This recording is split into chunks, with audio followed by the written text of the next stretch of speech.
جارێکی دی دواکەوتنی دابەشکردنی موچە و پرسی هاتوونەهاتی موچە بۆتەوە بە باس و خواستی چین و توێژە جیاوازەکان. نێو بازاری سلێمانیە کاسبکارانی گوزەرە جیاوازەکان گازندەی خراپی دۆخەکە دەکەن و دەڵێن بێبازاری تەنگی پێڵچنیون. ئێمە تەجربەی ئەم مانگەمان کڕیال لە 180 بۆ 85 حتا بۆ 90 دابەزیوە. زۆری دوکانەکان وا بێزار بوون، نیوەی کرێی دوکانەکەیان بۆ نادرێت، شاگردیان بۆ نادرێت.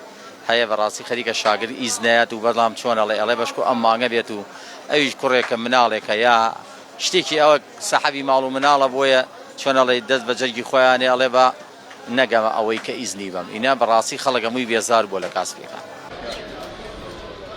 موچەخۆران دەڵێن پرسی بابەتی دواکەوتنی موچە و ڕۆیشتن و هاتنەوەی شاندی بەرپرسانی هەرێم بۆ بەغداد بۆ بە حیکایەتی سەدبارە و ئەوان وەڕەز بوون لە چارەسەر نەبوونی یەکجاری ئەو کێشەیە. هەر هەمووی درۆکە، هەری جۆر بە جۆری ڕێژەکەی خۆی درۆکە. بەقا ئەڵێ داوای قایمی ڕێکتان لەگە قایمی مەزبوطم بۆ نانێرم، داوای لە 150 داهات دەکەم لە 120 بۆ نێرم. ئەمە قسەی تەیفسامیە. ئەمانیش ئەڵێن نەخێن ئێمە ناردوومانەوە ئەوان خوان لێو عەرقەلی تێخەن. هەر مایەک و ئەمان عەدەدێک وەکو باسێکە ئەو عەدەدێک فەرمانبەری وەهمیە هەرچیەکە زیایەکەن بەبێ کە لە قایما ناوی هەبێ بەبێ بایۆمەتری هەبێ بەبێ ئەوەی ئیزباری هەبێ بەبێ ئۆلیاتی هەبێ. ئەمە وای لێ کردووە زەریبەکەی ئێمە ئین. فەرمانبەرێکی ناڕازیە و دەڵێت لە ڕابردوو دەیان ڕێگەی مەدەنیان تاقی کردوتەوە تا مانگانە بە شایستەدارایەکانیان بگەن کەچی بێسوود بووە. دەژڵێت دەسەڵاتی کوردی کەم تەرخەم و بەرپرسیاری دابین نەکردنی موچە و پابەند نەبوونە بە ڕێکەوتنەکان لەگەڵ ناوەن. ئەم دوو دەسەڵاتە بە پرسەزانن چکە ئەمان خۆیان بە دەسەڵاتداری هەرێمی کوردستان نەزان و ئەمانیشن دەستیان گرتووە بەسە نەودزینی قاچاق و بازاڕ و نەبوونی هەدی کار و نەبوونی موچەکانمان بەڕاستی ئێمە چکە هەرچی هینێکمان هەیە لەسەر موچەیە. بەڕاستی کە تۆ موچەم نایەتی تر خۆ منیش هیچم بۆ ناکەم.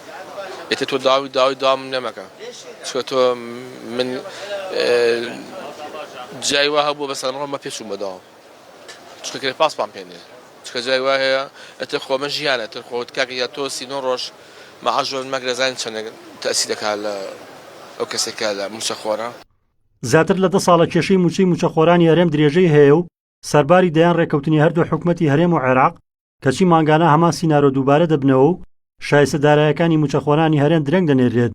عێراق هەرێم تۆمەتبار دەکات بە درەنگ ناردن و گۆڕانکاری و زیادکردن لە لیستی موچەخۆران لەلایەک و ڕادەزنەکردنی نیوەی داهاتی ناوخۆ لەلایەکی دی.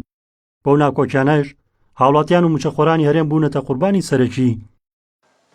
ڕزگار جەبار کێنێن سلێمانی.